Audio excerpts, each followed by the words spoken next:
വാർത്തകൾ ആദ്യമേ അറിയാൻ പ്രൈം ന്യൂസ് മലയാളം സബ്സ്ക്രൈബ് ചെയ്യൂ.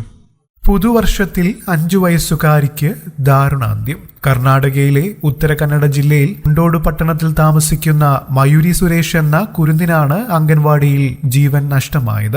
രാവിലെ മാതാപിതാക്കളാണ് മയൂരിയെ അംഗനവാടിയിൽ കൊണ്ടുവിട്ടത്. 10 മണിയോടെ മൂത്രമൊഴിക്കാനായി മയൂരി അംഗനവാടിക്ക് പുറത്തേക്ക് പോയി. ഇവിടെ ശുചിമുറി ഇല്ലാത്തതിനാൽ തൊട്ടടുത്ത പറമ്പിലേക്കാണ് കുഞ്ഞു പോയത്.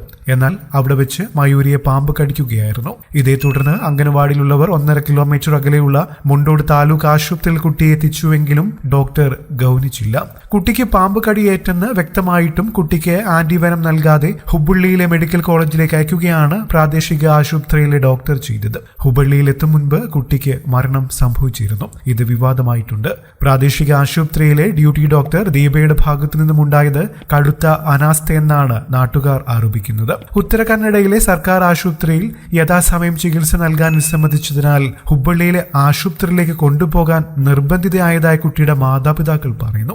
അരമണിക്കൂറോളം മയൂരിയെ ഡോക്ടർമാർ പരിചരിച്ചില്ല. അതിനുശേഷം ഹുബ്ബള്ളിയിലെ Karnataka medical college and research ഇൻസ്റ്റിറ്റ്യൂട്ടിലേക്ക് കൊണ്ടുപോകണമെന്ന് അവർ പറഞ്ഞു. എന്നാൽ വഴിമധ്യേ മയൂരി ജീവൻ വെടിഞ്ഞു. അതുപോലെ അംഗൻവാടിക്ക് ചുറ്റുമതിലോ ശുചിമുറിയോ ഇല്ലെന്ന വിമർശനവും ഉയരുന്നുണ്ട്. കൂടുതൽ വാർത്തകൾക്കും വിശേഷങ്ങൾക്കുമായി ഈ ചാനൽ സബ്സ്ക്രൈബ് ചെയ്യാൻ മറക്കല്ലേ. നന്ദി.